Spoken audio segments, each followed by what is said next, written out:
Peut-on gagner sa vie en tant que coach de vie? Bonjour mes amis, voici une vidéo un peu différente qui ne parle pas de l'amour, même si l'amour est présent dans tout ce que nous faisons, mais qui est destinée à toutes les personnes qui veulent donner du sens à leur vie en faisant un métier de la relation d'aide tel que coach de vie ou alors psychopraticien. Vous savez que je suis formateur aussi de coach de vie et de psychopraticien en formation 100% individuelle et possible à distance de chez vous. Et est-ce que l'on peut gagner sa vie? Est-ce qu'on s'en sort? Voilà une question qui m'est souvent demandée, posée, parce que la peur de manquer, la peur d'échouer, et vous le savez, dans nos pays riches, est souvent très présente. La peur de manquer est une peur des pays riches et non pas des pays pauvres. Alors, je vous répondrai à cette question. Oui, bien sûr que nous pouvons gagner notre vie dans un métier de coach de vie ou de psychopraticien. La preuve, je suis là et je gagne ma vie, sinon je n'existerais pas. Donc la réponse est franchement oui. Maintenant, parce qu'il y a maintenant, il y a plusieurs choses qu'il faut comprendre. Dans ces métiers de la relation d'aide, coach de vie, psychopraticien, nous apercevons que des personnes gagnent excellemment bien leur vie. Plusieurs milliers d'euros, 10 000 euros par mois, alors que d'autres ont du mal à gagner quelques centaines d'euros. Donc, quelle est la différence entre l'un et l'autre? Il ne faut pas critiquer le métier, c'est ce qu'on fait toujours les gens, c'est toujours la faute de quelque chose à l'extérieur de nous. On ne se remet jamais en cause soi-même. Je crois que la différence entre l'un et l'autre, mais comme dans tout, mes amis, même, je dirais, en amour ou dans d'autres domaines, ce sont nos pensées, notre façon d'interpréter la réalité, et nos pensées créent des émotions qui créent des comportements. Il y a toujours un peu dans cette triptyque. Et ceux qui gagnent bien de leur vie ont une façon de penser, ressentent certaines émotions qui mettent en œuvre leur voie d'attraction, et ont des comportements. Et les autres, ceux qui ont du mal à gagner de l'argent, eh bien, pensent autrement, agissent autrement et ressentent d'autres émotions. Alors, quelques éléments de réponse que je veux partager avec vous sur ce qui est important de comprendre si vous avez envie de vous lancer dans ce métier de la relation d'aide en tant que coach de vie ou en tant que psychopraticien. La première des choses, mes amis, c'est que vous êtes complètement dans la légalité, il faut quand même le savoir. La psychologie est libre de droit, l'État vous reconnaît. Hein, les gens demandent toujours, est-ce qu'on suis reconnu? Mais bien sûr que vous êtes reconnu par l'État, vous êtes un micro-entrepreneur profession libérale, on va vous demander tout simplement de vous déclarer à l'URSSAF et vous allez payer vers 22,4% trimestriellement de ce que vous gagnez. Hein, si vous payez si vous gagnez 100 euros, eh ben vous en donnez 22,4% à l'URSSAF, ce sont vos cotisations sociales. L'État vous reconnaît, vous êtes un entrepreneur unipersonnel dans la relation humaine. Aucun souci là-dessus, on ne vous demandera rien d'autre, donc vous êtes une profession libérale comme un naturopathe, un réflexologue, un ostéopathe, un sexologue. Tout cela fait partie des, je dirais, des disciplines non réglementées par l'État, mais totalement libres d'accès. Donc, il n'y a aucun souci, vous êtes libre de faire ce métier, ça c'est déjà clair dans la tête, n'allez pas vous comparer avec des psychanalystes, des psychiatres, c'est un autre chemin complètement différent. Maintenant, pour gagner votre vie, c'est là le cœur du sujet, il va falloir que dans un premier temps, vous associez 4 piliers très importants qui s'auto-influencent. Le premier, le plus facile, celui qu'on connaît tous, c'est avoir une certaine connaissance théorique que l'on apprend pendant les formations. Ça, on sait faire depuis tout petit, on apprend des choses, psychologie, et là, il peut y avoir plusieurs écoles. Moi aussi, quand je forme des gens, je leur donne beaucoup de choses à apprendre. Donc ça, c'est important. Deuxième pilier, complémentaire au premier. Vous devez avoir un projet clair. Aujourd'hui, la psychologie est très large, on en parlera.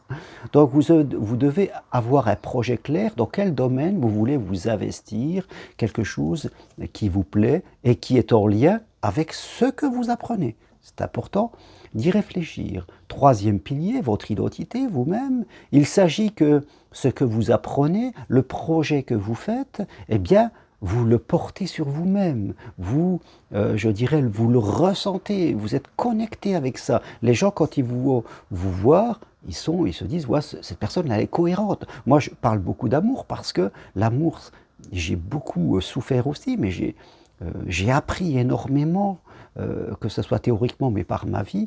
Et aujourd'hui, je me sens crédible pour en parler et pour partager avec les gens.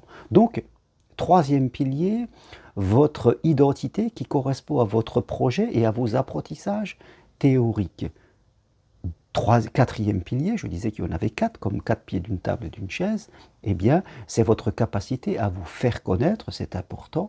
Hein, ça s'apprend, que ça soit, je dirais, par Internet, les réseaux sociaux, tout ça, je veux dire, en faisant des conférences, en distribuant l'ancienne des flyers, tout ça. Voilà, on apprend à se faire connaître.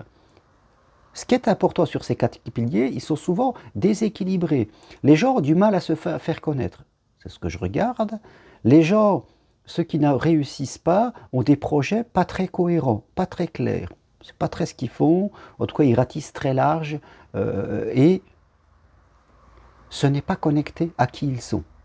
Ils apprennent des choses, mais comme le savoir est infini, on fait des formations sur formations, on apprend des outils, mais on est complètement déconnecté et nous n'arrivons pas, ces gens-là n'arrivent pas à développer la confiance en eux, leur identité, et c'est pour ça que ça ne marche pas. C'est très important d'avoir, je le répète, un projet clair, que vous sachiez expliquer, dans quel domaine vous vous expliquez, que ça corresponde à qui vous êtes, vous le portez, vous le ressentez, vous le vibrez.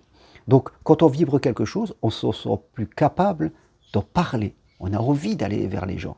Et vous allez apprendre, devenir compétent dans ce domaine particulier. Vous voyez, on se spécialise dans un domaine assez large. Certes, vous voyez comme moi, je travaille, en tout cas j'ai plusieurs cartes à mon arc, formation, marche sur Compostelle, et je travaille sur les relations sentimentales et familiales et sociales aussi, et je peux faire des séminaires là-dessus. Mais je me sens crédible parce que c'est quelque chose que j'aime, c'est quelque chose que j'expérimente dans ma vie.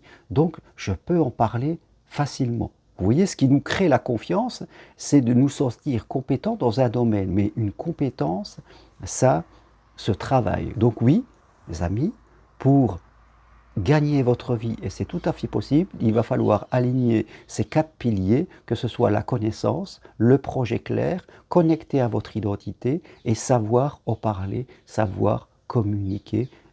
Ça, ce sont les quatre piliers les plus essentiels. Maintenant, à côté de ça, ce qu'il faut intégrer aussi, c'est que la psychologie aujourd'hui a évolué. Et on y relève aujourd'hui trois domaines. Les gens classiques, anciens, les gens qui ont des problèmes, genre psychothérapie, qui viennent voir parce qu'ils ont des problèmes, ça c'est un domaine, celui historique hein, de la psychologie traditionnelle. Aujourd'hui, il y a le coaching, bien sûr, des gens qui ne viennent pas seulement pour un problème, mais qui viennent pour évoluer, pour développer des compétences en amour de tout autre domaine. Le coaching. Puis, vous avez la spiritualité, limite, l'ésotérisme, qui correspond à une autre recherche, à d'autres croyances. Donc, trois mondes bien différents, que ce soit les gens qui ont des problèmes, ceux qui veulent développer leurs compétences, et ceux qui viennent pour de la spiritualité, voire de l'ésotérisme. Là aussi, vous devez un peu vous situer pour savoir quelles sont vos compétences, qu'est-ce qui vous plaît le plus. Vous pourrez avoir un pied dans chaque monde, mais ce n'est pas toujours évident. Vaut mieux s'atteler à un public, deux publics maximum. Autre chose qu'il faut savoir toujours dans sa communication, c'est qu'aujourd'hui, on va parler de classe financière, je ne vais pas dire de classe sociale. Chaque être humain est, je dirais, l'égal de l'autre. Mais nous parlons de finances. Bien sûr, il y a la classe populaire, que l'on peut dire comme cela, qui a peu de moyens financiers. Vous avez la classe moyenne, on va dire qu'ils gagnent pour une personne environ 1500, entre 1500 et 2500 euros. La classe populaire, on va dire, c'est inférieur à 1500 euros. Et vous avez la classe aisée, des personnes qui vont gagner plus de 2500 euros, 3000, 4000, 5000, et puis j'en passe d'autres. Là aussi, il y a des gens qui s'engagent dans ce métier et qui vont cibler une classe plus qu'une autre. Il y a des gens qui travaillent qu'avec la classe populaire, voire moyenne, mais des personnes qui travaillent avec directement la classe aisée. La classe aisée a ses propres difficultés à elle, et c'est un cercle un peu fermé dans lequel il faut rentrer, et dans lequel, si vous vous sentez compétent dans un domaine, vous pouvez y aller directement. Je connais une amie qui ne travaille qu'avec la classe aisée. Et une autre qui veut travailler qu'avec des gens qui ont peu de moyens, parce que dans sa tête, c'est aider les pauvres, on pourrait dire ça comme ça. Donc voilà, je veux dire, la relation d'aide n'est pas faite que pour aider les pauvres. Elle est faite pour aider les riches aussi, qui ont des problèmes de riches.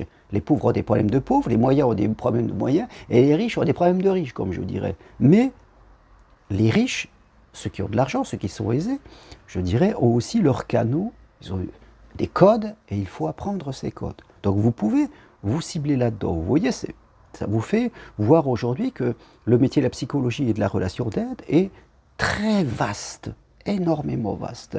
L'idée de venir pour régler les gens qui ont des problèmes psychologiques, c'est une petite partie. Hein, moi-même aujourd'hui, 90% de ma clientèle est à distance. J'ai des rendez-vous avec des gens qui viennent d'Afrique du Nord, du Sénégal, du Maroc, parfois du Canada, du Québec. Vous voyez, toute personne qui parle français aujourd'hui, avec les outils de communication, eh bien, on peut communiquer avec n'importe qui. Je n'ai jamais eu de cabinet. Donc, là aussi, il faut que vous élargissiez votre vision de ce métier. Bien sûr, dernière chose qu'il va falloir travailler, c'est votre lien à l'argent vous-même. Hein? Est-ce que vous êtes quelqu'un qui a peur de manquer? Est-ce que vous avez une mauvaise relation à l'argent? Vous êtes désorganisé dans votre financière? Vous ne savez pas faire des prévisions? Vous avez des dettes? Vous ne suivez pas vos factures? L'abondance, mes amis, n'aime pas le bordel. Je répète, l'abondance n'aime pas la désorganisation et le bordel financier. Donc si vous voulez gagner de l'argent, il va falloir mettre de l'ordre. Et surtout, aimer l'argent. L'argent est un moyen. L'argent, c'est payer l'art des gens. Je dirais, l'argent sert à donner de la valeur, ne l'oubliez jamais, de le critiquer jamais, ne dites jamais que c'est les autres qui doivent vous en donner, l'État ou qui que ce soit. C'est à vous de développer des capacités pour faire que l'argent vienne à vous. C'est comme l'amour, c'est lui qui vient à vous, vous n'avez pas besoin de le chercher. Voilà ce que je voulais partager avec vous aujourd'hui, à tous ceux qui voudraient se lancer dans un de ces métiers, mais qui peuvent se poser des questions. Oui, mes amis, nous pouvons gagner très bien notre vie dans ces métiers de la relation d'aide, en accompagnement des gens individuellement, mais en faisant aussi des prestations de groupe, comme je le fais sur le chemin de Compostelle. C'est très important. Il y a des gens aujourd'hui qui aiment le groupe, et le groupe, c'est vraiment quelque chose de génial. Donc, réécoutez cette vidéo, lancez-vous sur ce chemin, progressez, je veux dire, dans la clarté de votre pensée, pour construire un projet fait de connaissance, mais aussi de clarté, de représentation de qui vous êtes. Vous saurez mieux communiquer. Sachez aussi savoir si vous préférez régler des problèmes, être plutôt dans le coaching d'évolution ou de la spiritualité. Et sachez que vous pouvez travailler avec des gens qui ont peu de moyens, mais aussi ceux qui ont déjà des moyens, voire une classe aisée. C'est très important. Et améliorer votre relation à l'argent, votre relation à l'abondance. C'est le cumul de toutes ces choses-là qui fait que vous allez facilement gagner votre vie dans un métier passionnant de coach de vie ou de psychopraticien. Voilà ce que je voulais partager avec vous aujourd'hui. Je vous dis à bientôt, et toutes les infos pour mes formations, marche sur Compostelle, accompagnement personnel sur mon site germainroncarré.com ou sur le texte qui accompagnera cette vidéo. Merci à vous. Si vous aimez, appuyez sur j'aime. À très bientôt. Au revoir.